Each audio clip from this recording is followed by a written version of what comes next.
C'est un fait, Apple est une des entreprises les plus mystérieuses de la planète. Pourtant, vous n'avez pas pu passer à côté, l'iPhone 15 a de moins en moins de secrets pour nous alors qu'il n'est toujours pas officiellement annoncé. Et ce n'est pas un cas isolé. Mais alors, comment est-ce possible d'avoir autant d'informations sur des produits non annoncés? Quels moyens met en place Apple pour éviter les fuites? C'est ce que nous allons voir aujourd'hui. On va commencer la vidéo par une petite histoire. Début mai, un certain tweetos répondant au sympathique nom d'Analyste941 s'est pris une action en justice de la part d'Apple. Pourquoi? Eh bien c'est simple, il a leaké plusieurs nouveautés d'Apple avant les annonces officielles, comme entre autres celle de l'arrivée de Final Cut Pro et Logic Pro sur iPad. Et ça, c'est impardonnable, parce que oui, comme je vous l'ai dit en introduction, Apple ne rigole pas du tout avec sa culture du secret. Mais alors, comment la marque californienne a débusqué la taupe? Eh bien la rusée avec une méthode de vieux loup de mer, c'est de donner plusieurs versions d'une même information. Dans ce cas précis, elle a envoyé un mail à plusieurs équipes travaillant sur les versions iPad de Final Cut Pro et Logic, en donnant plusieurs dates de sortie différentes.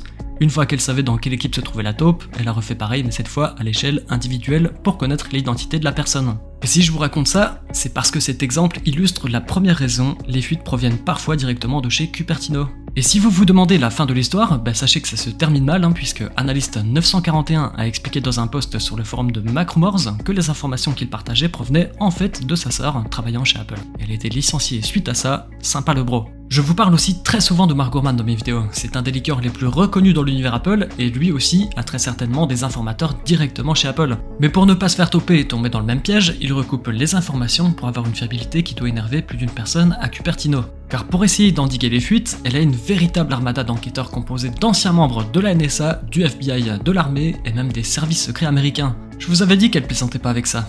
Tim Cook lui-même a d'ailleurs déjà répété plus d'une fois qu'il ferait tout son possible pour empêcher les fuites.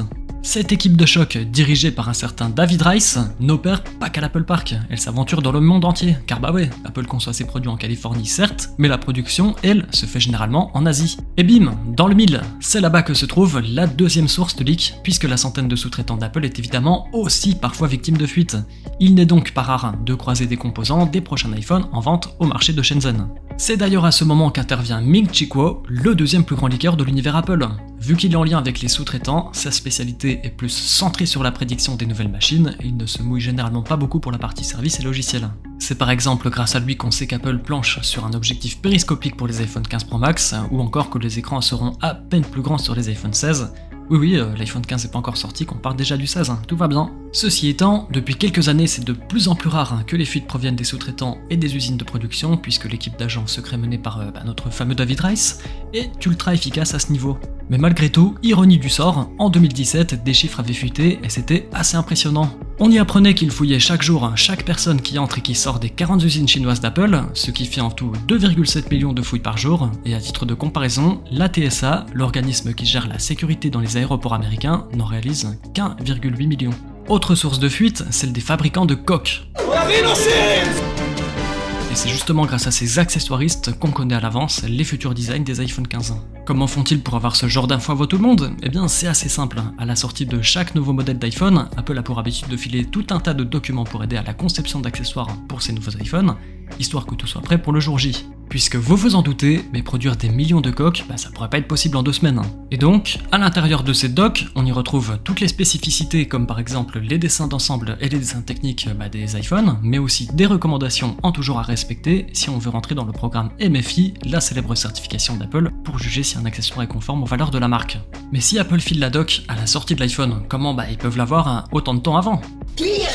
Elle les envoie au début du printemps à quelques accessoiristes soigneusement sélectionnés une fois que le design du prochain iPhone est validé, tout simplement. Et comment ça sort alors vu qu'Apple a une véritable équipe d'agents secrets? Cette équipe, aussi parfaite soit-elle, n'est malheureusement pas infaillible. Surtout qu'il y a une véritable mafia autour des prochains produits Apple, les gens n'hésitent donc pas à prendre des gros risques en échange d'une grosse somme d'argent. Et c'est justement sur ces réseaux un peu sombres que finissent par tomber les spécificités des prochains iPhones, pour qu'ensuite quelques jours plus tard, on puisse voir apparaître les premiers rendus 3D des futurs iPhones. Impossible pour autant de deviner les nouvelles fonctions de logiciel ou d'avoir des caractéristiques précises, ce qui explique pourquoi aujourd'hui on ne sait pas encore si les boutons volume et silencieux des iPhone 15 seront haptiques ou pas. Il s'agit donc de recroiser des informations avec d'autres fuites pour savoir un peu vers quoi Apple se dirige. Bref, la sortie d'un nouvel iPhone est tellement importante pour les petits accessoiristes qu'ils n'hésitent pas à tout miser leur bille sur des simples rumeurs, au risque parfois de se planter comme ça a pu être le cas avec l'iPhone 5, où la rumeur l'annonçait avec un design en forme de goutte d'eau façon MacBook Air de l'époque. Et plus récemment avec l'Apple Watch Series 7 au bord plus anguleux. Il y a parfois des couacs, mais globalement on peut quand même dire que le réseau de fuite reste assez solide. Aujourd'hui, pour tenter d'éviter toute grosse fuite sur les futurs gros produits, Apple fait parfois des annonces largement en avance, comme ça a pu être le cas avec la première Apple Watch, le Mac Pro en 2019 et dernièrement le Vision Pro.